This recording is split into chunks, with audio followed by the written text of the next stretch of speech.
All right, welcome back, everyone, for another series here with AI Survival Guide, Business Edition. And welcome back our good friend Tony, who is the VP of AI and Data Practice at Focus Forward. Tony and I have done a few of these series, and it's always a pleasure to have you again.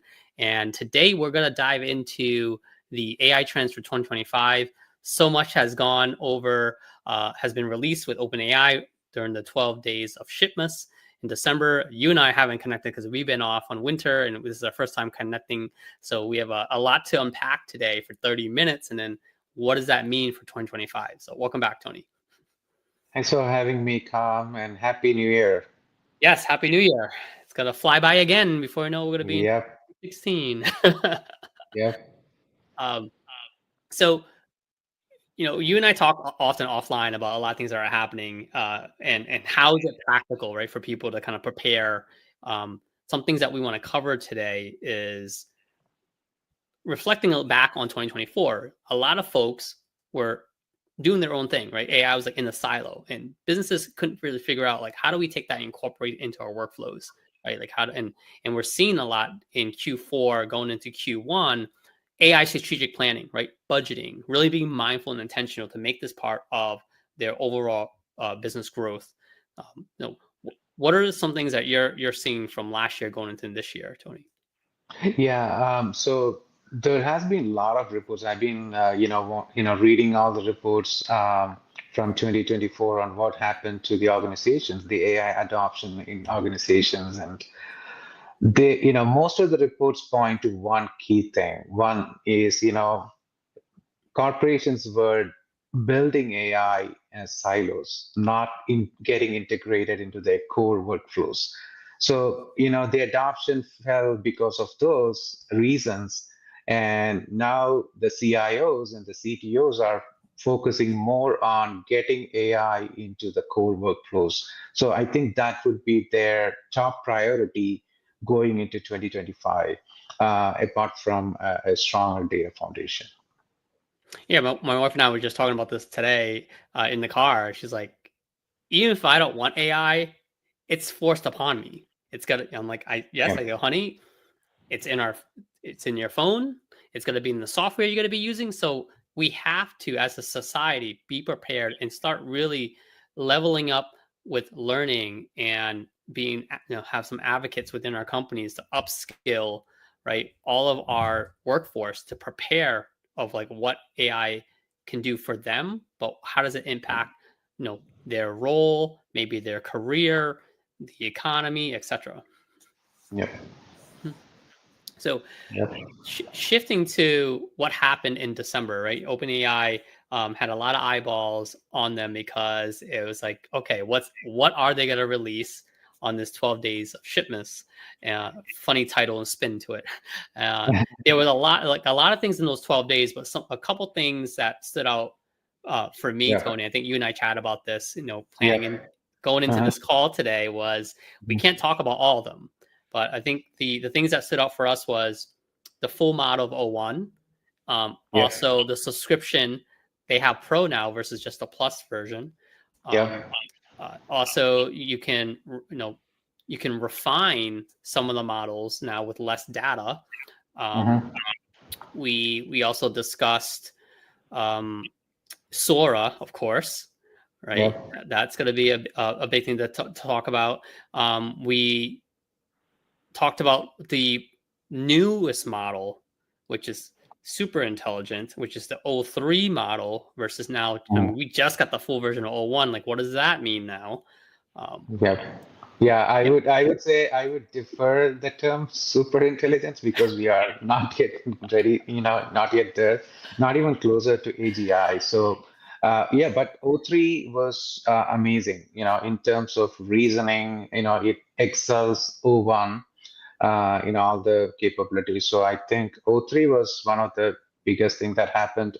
Also Sora, right? I know Google had a VO2 released in this almost in the same time frame, which is which excels Sora in almost all the video generation capabilities. So now it's when you go to all people are started comparing Sora versus VO2, right? And they're comparing the videos and all. But Sora was, a good, I was wondering why they are not releasing it. I think they started Sora like long time back and officially released in December, I guess. So yeah, I think December was a month for OpenAI, having all those releases, and including the pro version.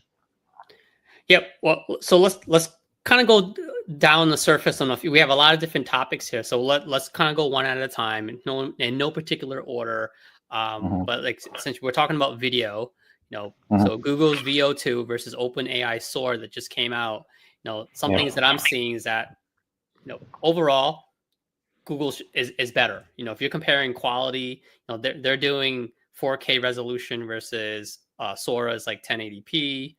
Mhm. The realism and just like the physics and simulation is the movements are, I feel like, much better on the Google's version versus Yeah. Sora.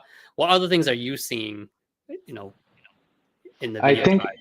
I think the default duration for Sora is 20 seconds. And I believe that's for the plus, subscription. But for the pro, it expands. You can have like longer duration and higher quality videos. But for Google, it's 2 minutes. I think 2 minutes is the duration, the default duration. So there are differences in quality and also, the duration of the videos that you can produce with, and it will eventually improve, right? It will definitely improve over each iteration of those text to video generation models. Yeah, I mean, what we're seeing, what Tony and I are saying is that things are always evolving, and we just want people to be aware of like these capabilities that are available to you, and what are some Hmm. practical use cases. If you're a filmmaker, a marketer, now you can create b-roll and create videos much faster versus hiring a crew to come over or asking your video editor to find some b-roll, do some edits. Now you can just think of it, prompt it, there you go. um, Yep. I noticed when I was using Sora I was just trying to see like, okay, can you create a conference room with, business people collaborating? Because if, that's a common, I feel like, stock image video that you probably use. If Hmm. you look at it quickly, it looks fine for 5 seconds. But if you like really look at it, you notice that there's still, the fingers are still off. Someone's Right. hair is not, the lineup of the hair is not quite there. So you kind of Mhm. have to take it with a grain of salt. I think like, there's uses for this. Maybe if it's less intricate, that the Mhm. video will be a great use case versus if you're trying to get something more intricate, then you might need to definitely work with a professional videographer. And I Right. think, Yeah. and that's okay. I think here, and this is just another tool, and it's figuring out how to use it best for your use case. Yep.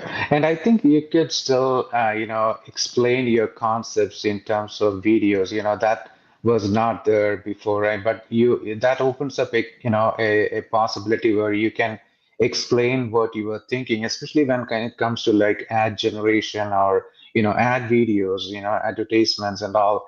You can actually have, your concept, portrayed in a video generation in a matter of seconds, right? So that is an amazing thing which I like about it. But again, to your point, it may not be not closer to the professional video, but it's still can be utilized for concept explanation, explaining your concepts. Yeah, storyboarding. It lets you Yep. storyboard. So you can say like, in this scene, this is what it built. So Yep. it helps you. It's, to your point, the concept. It's helping guide you as the person Mhm. prompting it, because it breaks it up Right. into the storyboard versus before you Mhm. just had to like dump everything in there and hopefully it got your vision. So it's getting a little Yep. bit more accurate because it's doing it in steps, um, Yep. which is a good transition. Well, actually, before I transition to steps, I was going to go into like O1 because that's about like Mhm. steps. But just quickly, the image side, right? We're talking about video, but on the image side, Imagen versus Dolly, again, Google's winning that race. The Yep. quality of the images are crisper, more realistic, versus Mhm. I feel like Dolly is still it looks like artificial. It's not quite photorealistic. What's your take Yeah, on that? I think you're right. You're right on that aspect. But again, as I said, it will get better with each iteration of the model. So I think we are going to get more realistic images in 2025, maybe. Yeah. All right, so now talking about steps and thought process and reasoning. Let's talk about O1. We had Yeah. a O1 preview, which if you saw the drop down for options of the Yeah. models, now Mhm. full O1 is released. So what does that mean for everyone? So O1 is now available fully, like the full model is available. So I think in terms of reasoning, O1 does a very good job than the previous versions of the model, right? And even better, O3 does much better now, than O1, people who want to use advanced reasoning can go for O3 compared to people who want to have like less reasoning. And that is one aspect which is going to have more providers who are building these models. One of the things they look on is like the build reasoning into their models. So you will see a lot more models coming out in 2025 with reasoning capabilities, much more reasoning capabilities. Yeah, because the simulated reasoning, it's really human like, right? Problem solving. Yeah. It's pausing, Oh yeah. like it's Yeah. reflecting. So like you can see that happening, and by Mhm. giving it time to act and behave like how a human thinks, it's Right. it's giving a better output that's really thoughtful. Yeah. Um, I think you mentioned before when you and I were chatting, Tony, like just the numbers and the benchmarks are kind of like are amazing, right? From Right. O3 versus the O1. Yeah, right now I think O3 beats all the competition in those benchmarks, and I think Google Flash 2.0 Flash that's also coming up, and that has I think it's plus competition. Yeah, and I know math was a complex that was really complex for some of these models. Now we're seeing it's Right. demonstrating a really superior accuracy when it Hmm. comes to Oh math yeah. tests. Like Oh yeah. um, because I remember doing like forecasting and I was trying to do some go to market scenarios, and oftentimes I'm Hmm. like, check your math and it'll be wrong, and I'm like, this is so there's still a human element, right? Right. That Right. we have to spot check, no different than you're working with another person. You still have to like Hmm. inspect their work, right? You have to Right. inspect what you expect. So you have to Hmm. do that with the AI tools, and you can't just be complacent and be like, oh, I Yep. trust it and believe it's gonna work, because it can still hallucinate, it can still be wrong, just like a Yeah. human, but Yeah. it's getting done, 80 and 90% of the work, depending on what you're doing. Maybe it's all the times it might be doing 60, but it's better than Hmm. zero. Yep. Yeah. Um, Now, the other main thing that we saw is the membership, right? So plus users were paying about $20, and now you Yep. have the pro for $200. That's a Yep. big jump, Tony. Yep. Yep. So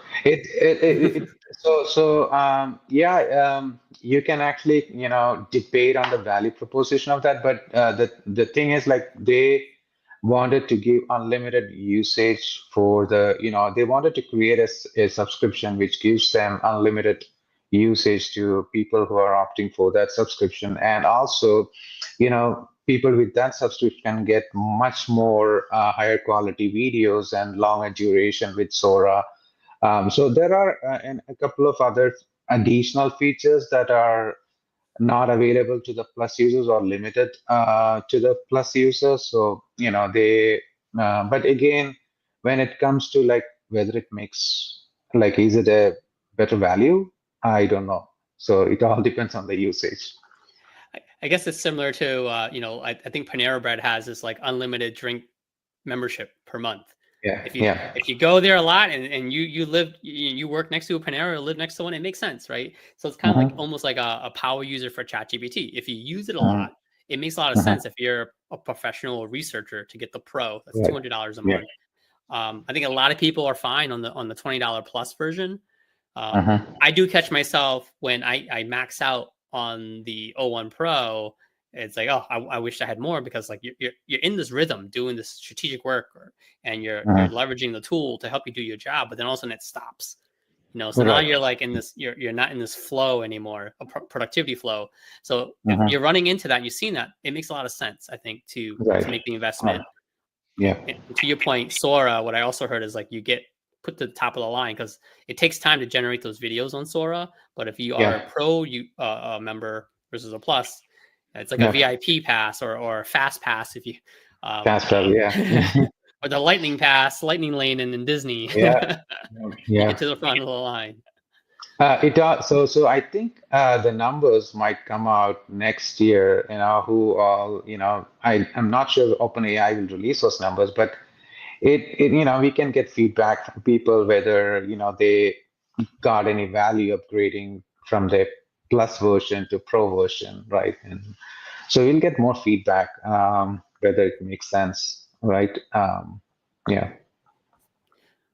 All right, so let's see. I'm trying to see if we missed anything. I think those are the ones we wanted to cover based on those 12 days of Shipmas.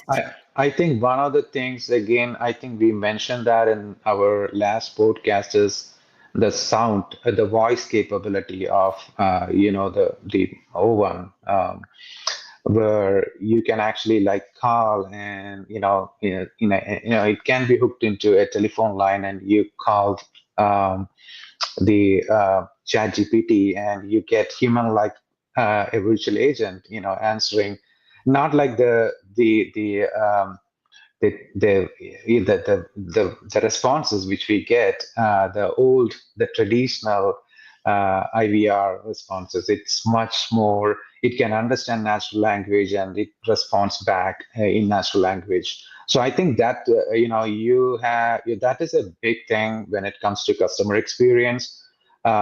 Think of it like extending or augmenting your help desk.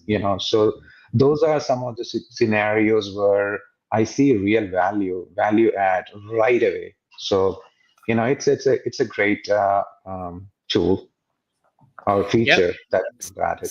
Sales teams, right? Where, you have a smaller sales team. I think a lot of Mhm. businesses, no matter if you have a sales team of 5 people, a sales team of 1,000, Yeah, businesses yeah, always want more salespeople. So yeah, you could use this to do some outbound calls, right? To maybe tee up some appointments. You can mhm, use it to follow up, because I think yeah, what's challenging for a lot of salespeople is follow up. So you can use this for follow up, doing calls, things like that. mhm, mhm, Uh, mhm, your point of customer service, someone mhm. comes in, they have questions. So instead of tying down um, a human to answer the same questions that you're getting every day, you can use Yep. a video generated that looks like it's like someone, and Mhm. they're answering questions.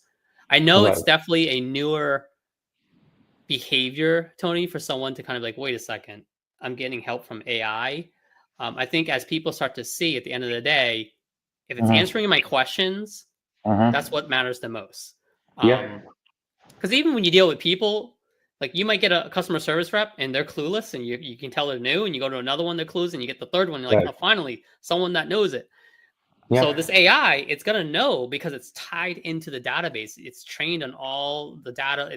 It's watched all the recordings and learnings and nuances. So it's gonna be able to Mhm. answer the question. So I think there's some Yep. like potential quality of consistency that you can get with this type of AI use case versus Yes. a human. Mhm. I hate to say that, but at the end of the day, I think people just want the correct answer.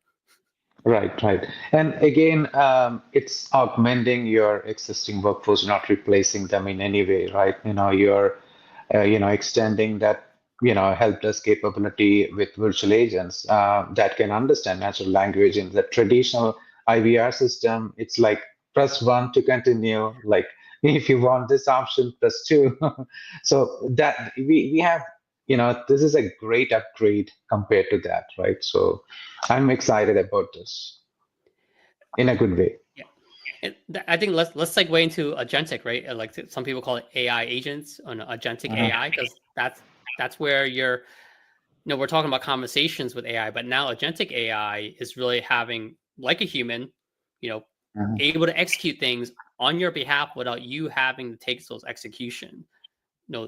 We feel like that's going to be a pretty big trend in 2025. Oh yeah, But yeah. It is going to be a great trend, and it started in I think late of 2024, and it is now already a hype. It's already in the hype cycle, right? So it's going trending upwards. People will be investing a lot in the agents, the agentic AI. And again, I think I mentioned that in the last podcast, as long as the reasoning capability is built into the agents, the more reasoning the agents can make, that's when the true, uh, you know, value add we can get from the agentic AI. Of course, you can automate some trivial tasks, but I think it shouldn't go more than that. So right now, I think a lot of companies will go through this hype cycle of adopting AI because they have to make use of the innovation funds, right? So, and then once they realize, okay, this is not what it is, then it starts cooling down.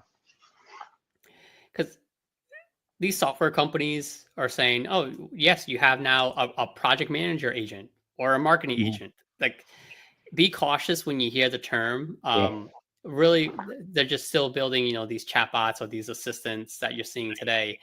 Again, a true right. agent is going to be able to execute. Because if you look at their the learning library and it tells you like how to build it, they're constantly telling you you have to be there to reinforce it. You have to be there to check it. So it's like if that's what you're Right. doing, if you're basically micromanaging your AI agent, that's not an agent. Yeah, It's like having an yeah. employee. If you have to micromanage your employee, well, that might not be the right Mhm. employee. They're not ready for the job yet. Until you have someone Yeah. to come in that you don't have to, you might just spot check them, but they're doing their job perfectly.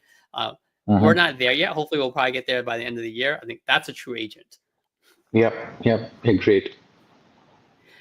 Um, what we're also seeing as a trend going into 2025 is clean data, the importance of clean data. Um, you know, Tony, this is like more of your technical side. So if you can give us a little bit more like what does that mean technically, but then kind of simplify it for folks who might not really follow along. Yeah, so in 2024 and the years before, there has been, whenever people hear about AI or something new happens in AI, they just run after the AI without even considering, the data aspect of things. See, one thing they should consider or always keep in mind is the output, produced by AI systems is completely dependent on the quality of the data that is fed into the models, right? So the better the quality, the better the output of the model would be. This is the thing which most of the corporations forget, and what they did was they didn't get the quality the quality of the output they planned for, and one of the reasons was they didn't had a strong foundation, data foundation. So I would say in 2025, and that's what they realized their mistakes, and more CIOs are giving more priority on investing on improving their data foundation or making their data foundation stronger.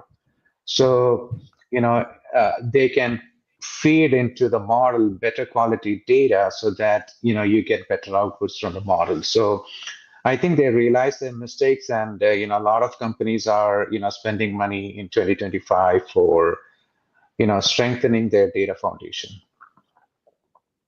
Yeah, you need to. You're only as good as the data. It's one thing to have a lot of data, Yep. but is it accurate and clean? Because that's where people are concerned with the authentic, like the ethics of it, the biases that some of this data has.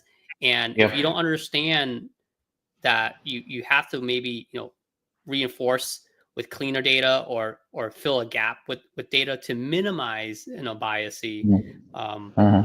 you're gonna not get the correct outputs, and then Yep. sometimes people don't even know, like, is that output actually being biased? Like, how do you help someone understand that, Tony?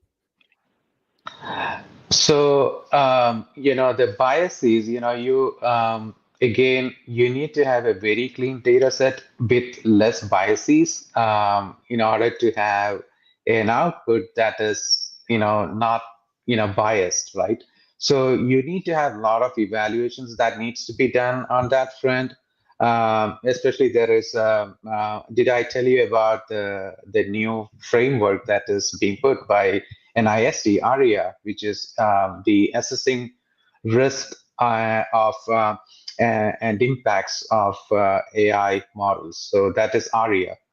Um, and they released that version, that framework in November, where and all the providers of these models are, they can submit their models for evaluation purpose. I think that, one way that is again from a government agency point of view, but again, you can do your own,